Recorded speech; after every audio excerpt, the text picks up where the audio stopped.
Can't find your Amex card? Acting fast is crucial to prevent fraudulent charges.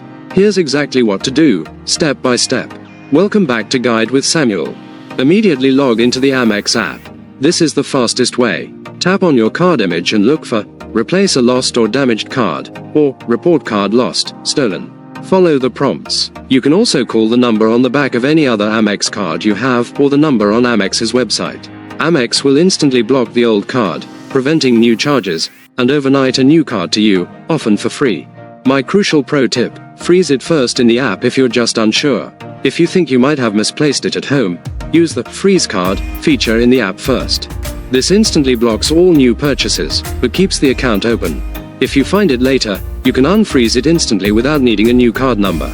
React with speed and precision to keep your account secure. Have you ever had to report a card lost? How quickly did Amex get you a new one? For more essential security guides, hit subscribe. Thanks for watching. I'm Samuel, and I'll see you next time.